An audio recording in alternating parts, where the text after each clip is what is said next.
Hi everyone, this is Ekoma, the CEO of Moke's Tasty Kitchen here in Houston, Texas. It has been a while since I last posted a video on how to make a traditional afang soup. I got a lot of positive feedback and comments and likes, and I really want to thank you guys for your support and for your positive contribution to it. For those of you who disagreed, I mean, it's okay. Everybody has different ways of cooking, but who is a better person to know how to make a traditional dish than the person who actually comes from there? So I was just sharing the idea of how a traditional Akwa, Ibom or Calabar afang soup should be cooked. But today I am bringing to you a different version of the video.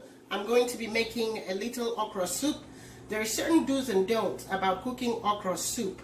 It's a simple soup, but if you don't follow the do's and don'ts, you're going to mess up. Have you ever cooked okra soup and you want it to be very slimy, but then by the time you finish, the slime is completely gone because there are things that are done that aren't supposed to be done in the process?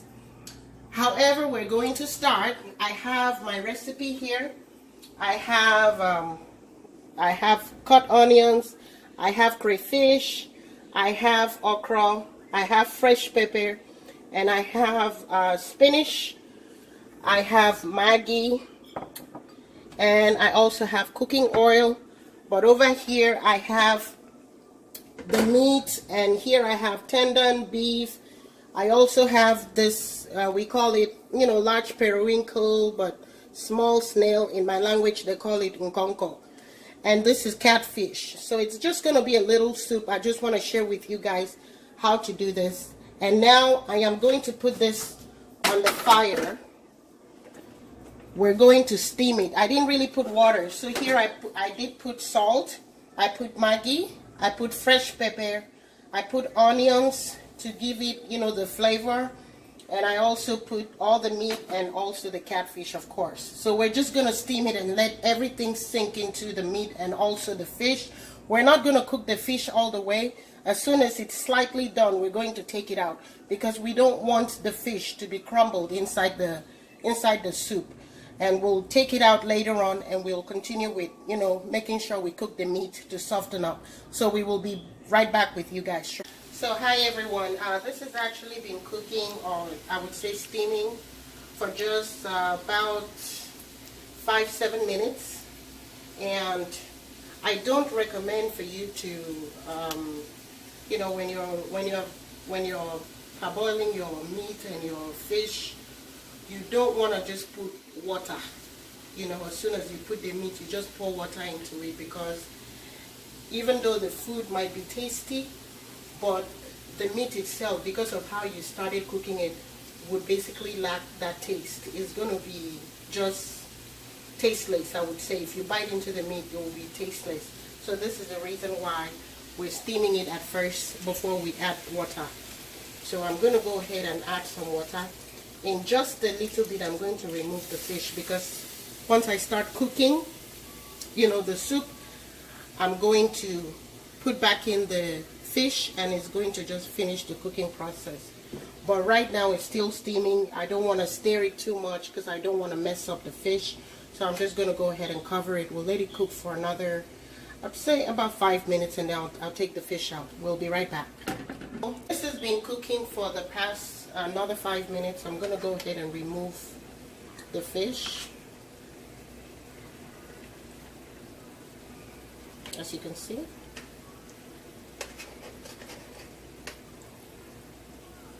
So I'll remove the fish because I don't want it to be all crumbled in the soup. Again, like I said, it's going to be a very small soup. It's not going to be much. So right now, we're not going to add any more water, but we're going to turn down the stove a little bit. And we're going to add some more water later, but we still want to really have a taste in that meat and have it tasting good. So we'll just go ahead and cover it again and just let it cook. We'll let it cook until it's actually soft enough for us to add things to it. Okay, so I'm going to go ahead at this point and add some water. We did let it, again, the reason why we had to do it that way, we couldn't put all the water at once, was to allow the Maggi, all the spices and everything to really get into the meat. So I'm going to go ahead and add water right now. And we will go ahead and turn back on, adjust the stove. And we can really let it cook at this point. We'll let it cook for about, it really depends however long you want to cook your meat. Depends on if you like your meat to be really, really tender, or if you like medium tender, or if you just like your meat to be tough. I really don't like soft meat personally. But, you know, you cook it based on how you like it. You know, that's what determines how long you boil your meat for. So, in my case, I'll probably cook it for another 15-20 minutes because of the tendon. And if it feels as though the meat is getting too soft, I can just remove it and allow the tendon to still soak in and still be cooking until it's completely tender and enough for me to add other things to it. So, we'll be right back. Hi guys, we're back. So right now, because I don't like my meat to be too soft, I'm going to go ahead and remove the actual beef. And you can cook okra soup with goat meat, beef. You can cook it with a sauteed meat. It really doesn't matter. You can put whatever into it if you like. I just choose to use beef today because this is what I have at home. My meat of preference is usually goat meat, but since I don't have goat meat at home right now, I'm just going to utilize what I have. So now we have taken out the beef. I'm going to go ahead and put more water to cook the tendon because it needs to be more soft than what it is now. I'll probably cook it for another 20 minutes, and so in 20 minutes I'll come back and I'll go ahead and proceed and put everything in. Never cover it. And number 2, do not put salt after you've already put okra. The okra comes after you've put Maggi, after you've put salt. Never put okra, you know, before you put salt. If you do that, the slime that's supposed to make it like really slimy, as if you're eating like the real authentic okra soup, is just going to make it watery. So in case you're wondering, okay, why is this watery? Why is it like this? This is the reason why. Because some people put salt after they've put okra, and okra kind of like cuts the slime away. So the first thing I want to do is put oil. The reason I'm putting oil right now is basically to have it, you know, to have the oil go around the entire soup, like really blend into the soup. If I do it much later, more than likely you're going to notice that the oil is going to be floating on the top and not really blending inside the soup. You might see one side of the plate, you know, filled with oil, and then the other side of the plate is like, you know, just the soup separating itself from the oil. So once I put the oil, I'm going to put crayfish. Another thing crayfish does is that it makes the oil to blend into the, so you just notice how it's going to look after this.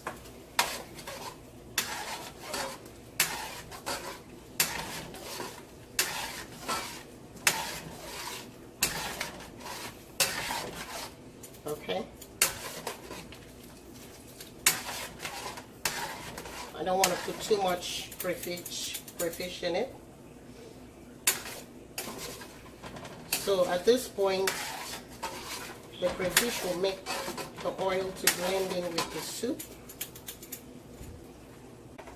So once I put the crayfish, I'm just going to basically cover it for about 2 to 3 minutes and let the oil blend into the soup.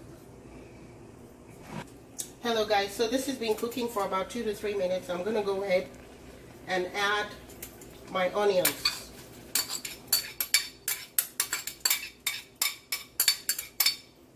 So because I'm putting the onion last, when you eat the okra soup, you're really going to, you know, get a taste of that onions. Because if I had put the onions, you know, if I had put crayfish after I put the onions, then the crayfish would have taken away this, you know, the scent or the taste of that onions. So that's why I'm doing it this way, putting it last. And right after this, I'm going to put the okra, but I will let this sit and cook for about another couple of minutes before I go ahead and add my okra.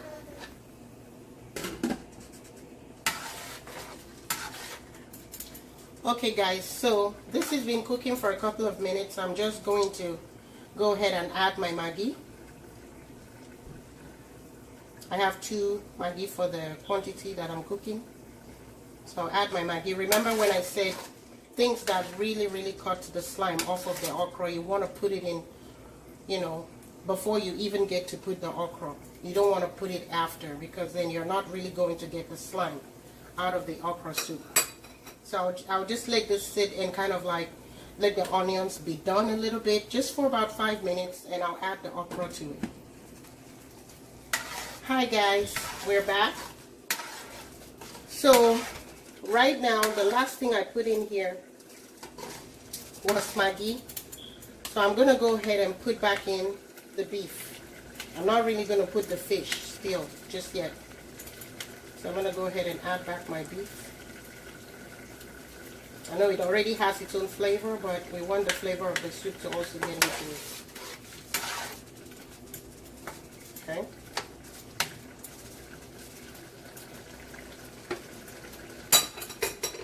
Let it cook for another 5 minutes.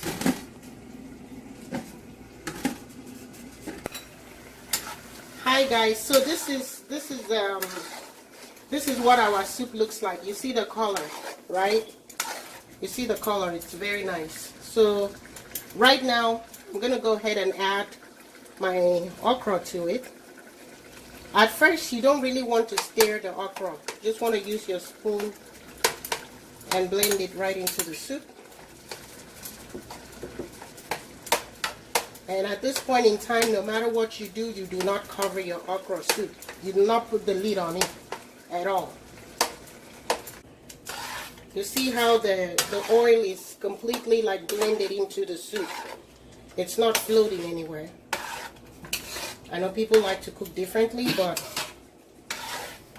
this is the way that I normally cook my own okra soup.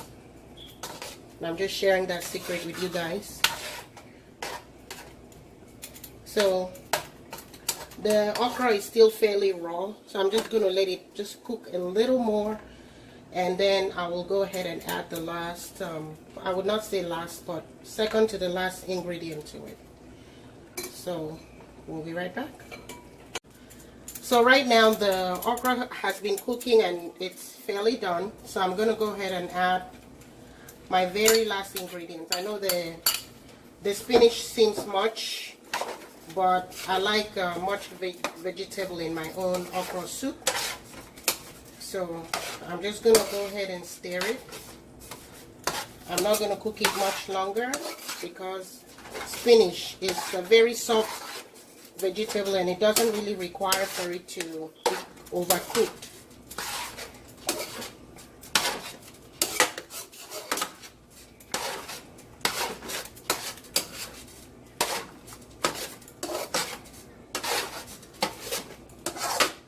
So at this point in time, I'm going to go ahead and add my fresh pepper, because I want to have a taste and the flavor of that pepper.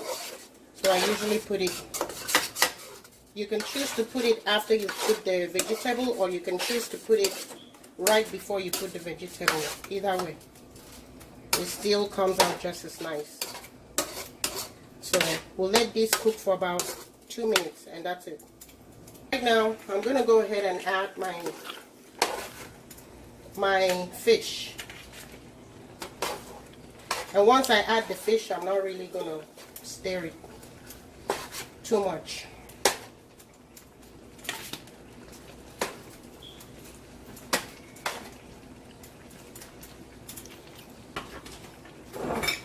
So as you can see, this is how to cook an authentic okra soup. However you want to cook it. I like a lot of vegetable in mine. Sometimes, just depending on what I'm craving, I might just choose to cook vegetable. I might just choose to cook okra soup and put just a little bit of vegetable in it. You can choose to put a lot like mine, and you can choose not to put it at all. Sometimes some people don't like to put vegetable in okra at all, so it just depends, you know. This is the final product. As you can see, you see the color, you see the meat, and you see the fish and everything sitting on there, and you also see how fresh the vegetable looks. And so we want to thank you for watching this video. If you like our video, go ahead and subscribe to our page. Feel free to go ahead and like this video. Feel free to go ahead and share this video. If you have any questions or you have any concerns, feel free to reach out to us. Our website is www.mokescatering.com. Again, it's www.mokescatering.com. We're always here to serve you. We will be updating our website, and we'll also be updating our YouTube channel, adding more and more videos as time goes on. So we do appreciate you. Thank you so much for watching, and have a blessed day.